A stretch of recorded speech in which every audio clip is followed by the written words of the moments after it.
Ya está con nosotros otro invitado muy importante para nosotros, para Primera Impresión. Se trata del sociólogo Omar Guzmán Bútir, quien le agradezco la presencia acá en Televisión Universitaria. Omar, muy buenos días. Gracias por estar acá en Televisión. Te he hecho madrugar. Muchísimas gracias por la invitación y a tu disposición. Omar, bueno, antes de entrar al tema, bueno, tú eres un ratón de biblioteca, como dicen. Todo el tiempo estás investigando, todo el tiempo. Yo te conozco hace más de 30 años. Y bueno, tengo que valorar tu trabajo porque es un trabajo permanente de investigación, de académica y de publicación. Muy pocos intelectuales de tu talla van publicando periódicamente como tú lo haces. Muchísimas gracias. Sí, estamos trabajando un poco el pensamiento de la sociología boliviana, básicamente ahora concentrado en René Zavaleta Mercado. Claro, René Zavaleta Mercado es uno de los intelectuales más reconocidos, no solo en Bolivia, a nivel latinoamericano, pese a que H.F. Mansilla saca un libro denostando, no de mala forma, sino haciendo una crítica al pensamiento de René Zavaleta.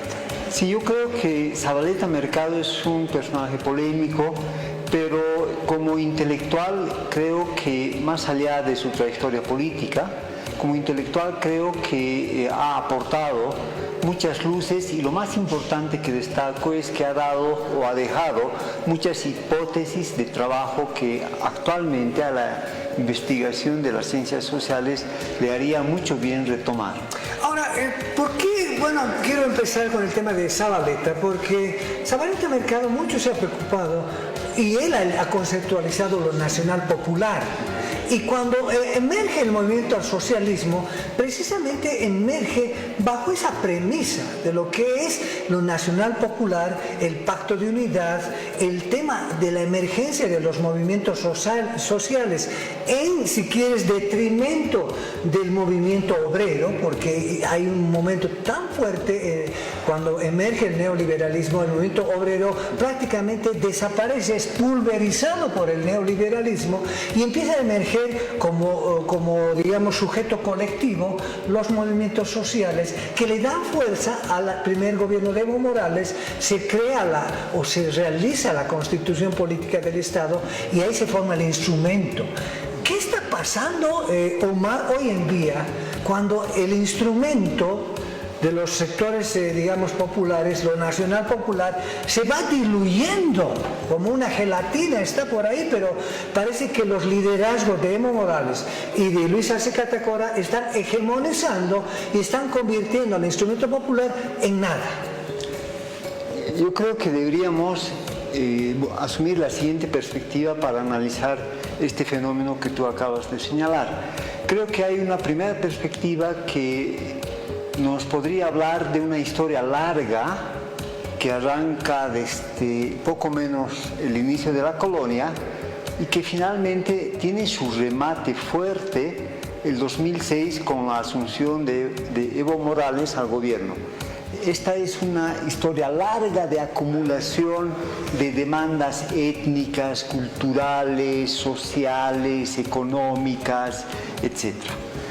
Y hay una historia más corta, digamos, que se refiere a la resistencia al neoliberalismo de 1985 para adelante. Estas dos historias convergen y constituyen una articulación social de todas las clases subalternas que conforman lo que hoy se llama los movimientos sociales, o lo que tú llamabas, recordando a Zavaleta, lo nacional popular. Lo nacional popular sería, dicho brevemente, la plebe en acción articulado en torno a un discurso de la clase obrera, que es lo que efectivamente el MAS ha expresado, pero además basado fuertemente en el movimiento campesino, que es lo que le da su carácter nacional. El concepto nacional popular viene en realidad de Gramsci, que Zavaleta lo retoma, pero Gramsci destaca que lo nacional viene dado precisamente por la presencia campesina. Y eso es lo que se ha expresado el 2006.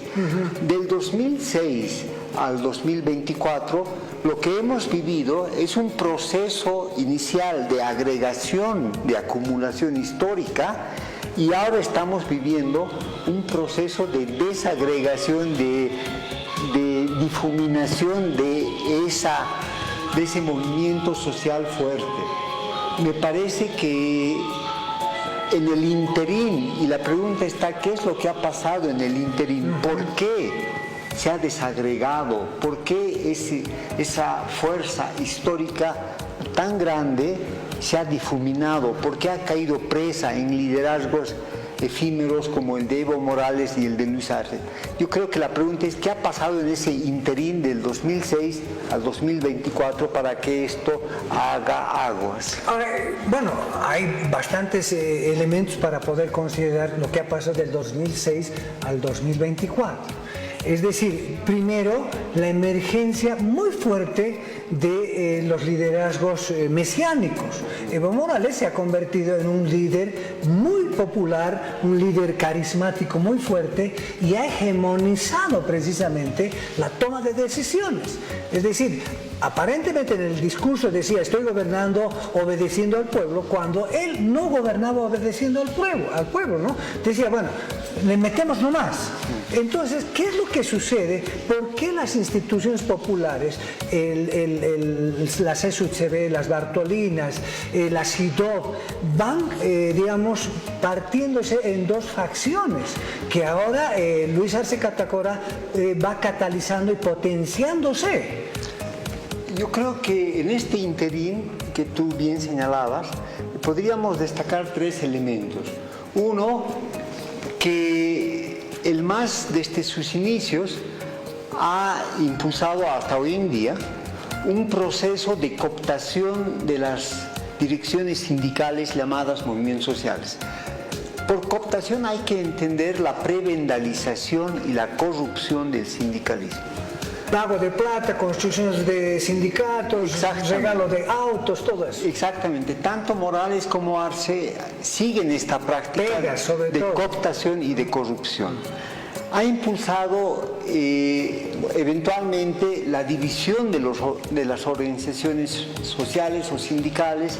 En su momento Evo Morales con CONAMAC, hoy en día Arce con la CSUCB, etcétera, etcétera. Finalmente ha impulsado la desinstitucionalización del Estado. El sistema judicial, la policía, la Cancillería, es decir, todo está desinstitucionalizado.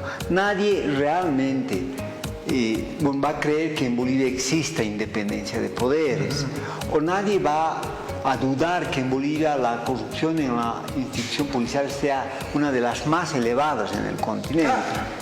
Entonces yo creo que esos son los qué es lo que han hecho. La pregunta es por qué han hecho, a qué se ha debido esto. En un inicio el MAS ha impulsado, en base a esa fuerza histórica sobre la que se ha, diríamos metafóricamente, montado, ha impulsado un proyecto totalitario, la desinstitucionalización, la cooptación, la corrupción y la persecución política a los opositores políticos y sindicales forma parte hasta hoy en día de un proyecto totalitario que en su esencia es antidemocrático. Es totalitario, y aquí es la pequeña diferencia. ¿Qué diferencia al totalitarismo de Evo Morales del totalitarismo de Luis Arce? O al totalitarismo de Hitler, ¿no es cierto? Porque Hitler era totalmente totalitario. Exacto. Pero ya te temblaban las piernas, ¿no es cierto? Sí, en este caso, pero la diferencia, que es en el caso boliviano lo que nos interesaría, es que en el primer caso el proyecto totalitario era personal, es personal.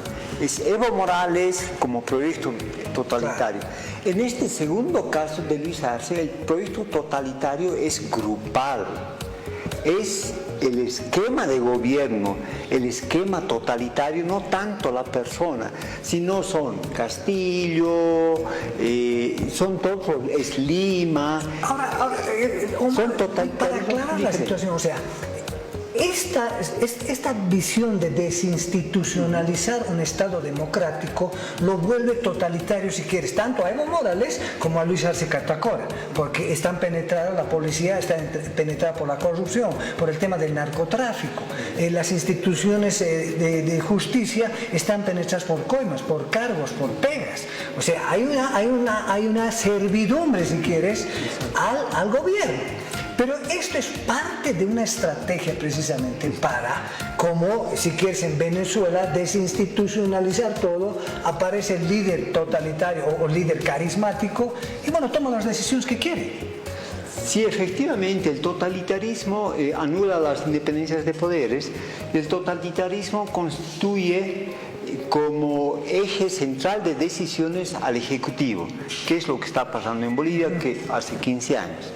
Sin embargo, en el caso de los totalitarismos que tú señalas de Venezuela, incluido el de Hitler, la sociedad no tiene mecanismos ni posibilidades por su historia, por su acumulación política, etcétera, de expresarse, de poder, digamos, poder infiltrar, poder debilitar a ese esquema totalitario. Y no solamente la izquierda, claro, sino la derecha también.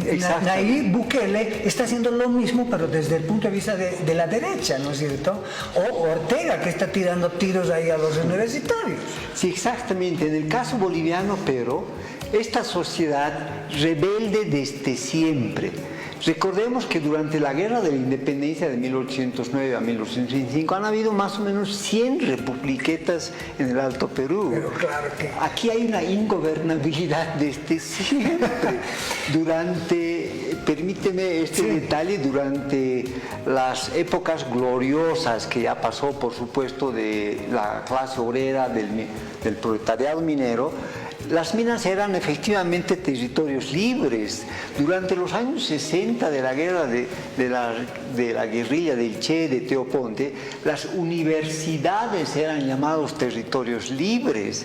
Aquí efectivamente nadie obedecía y obedece a nadie. Esto viene desde la colonia, se cumple pero no se acata. Ahora, Omar, pues retornando al tema que ahorita está generando mucha confrontación, Evo Morales agarra un pretexto para bloquear el país, o por lo menos la carretera La Paz, Cochabamba-Santa Cruz, con el tema de pedir la renuncia de los autoprorrogados. Ese es su pretexto. Pero más bien, ¿no te parece que es una acción política de defensa precisamente de Evo Morales, que quiere habilitarse como candidato para el 2025, pese a que la judicialización de la política le dice, oye muchacho, ya no puedes ser candidato, ya se acabó tu tiempo? Sí, efectivamente, el proyecto del MAS, a diferencia del de Bukele, del de Ortega, del de Maduro, en Bolivia fracasa el proyecto totalitario el 2019. La enorme resistencia y exitosa resistencia de la ciudadanía democrática el 2019, que corta el prorroguismo de Morales, finalmente rompe ese esquema, ese proyecto totalitario de concentración del poder en torno al Ejecutivo. Y a partir de ese fracaso del proyecto inicial del MAS, estas dos fracciones de intentar un totalitarismo personal o un totalitarismo grupal tratan de ensayar sus propios derroteros. Después del 2019, el MAS se encuentra sin proyecto y en verdad el MAS como proyecto político nunca fue un proyecto maduro. Lo que a un totalitarismo en estos tiempos caracteriza es no solamente su represión o su carácter antidemocrático, sino su carácter delincuencial. Y esto no es una adjetivación. La eliminación de la independencia de poderes es un prerequisito para que por las sombras de la falta de información, que es lo que pasa en Bolivia, se puedan hacer pequeños y pírricos negocios a nombre del Estado. La corrupción, ambos representan un proyecto delincuencial. Pero, Omar, al mismo tiempo, esos proyectos delincuenciales han marginado a esa oposición que tú la llamas de emergencia en el año 2019. No estoy hablando de Jeanine Áñez o de su ministro, que también se han montado en ese movimiento ciudadano, en ese movimiento de clase media. ¿Qué es lo que pasa con la oposición? La oposición está completamente anulada, o sea, no hay líderes. Carlos Mesa, bueno, mete y saca la pata, digamos, ¿no? Entre comillas. Bueno, Tuto Quiroga ya está, bueno, chao. Luis Fernando Camacho está metido en cana, ¿no es cierto? Y bueno, ahora le han nombrado a su suplente como gobernador de Santa Cruz. O sea, las fichas se reacomodan y la llamada derecha o la oposición está neutralizada. Lo que me parece tendríamos que ver es que luego de esta descomposición de la acumulación que se ha dado, la sociedad cómo queda y cómo se van a expresar sus fuerzas políticas que las representan. La sociedad queda, me parece, en una especie de división tradicional que se daba en Bolivia. Esta diáspora, de hecho, ha dividido al movimiento popular, ha dividido al movimiento campesino, al movimiento obrero, a las clases medias. Ya no estamos en el esquema de una unidad fuerte del 2006. Primero, esta ya no es una sociedad que converge como el 2006, sino es una sociedad que ha retomado su tradicional rol de división interna. Por lo tanto, me parece que en el esquema político lo que se va a expresar es que tanto el MAS de Morales como el MAS de Luis Arce van a disminuir sustancialmente su convocatoria y las oposiciones, aunque no vayan juntas, pueden mantener su convocatoria en sus focos en sus focos sociales, clases medias, empresariales, inclusive sectores populares descontentos, y por lo tanto creo que vamos a ver una especie de pluralidad partidaria en las próximas elecciones.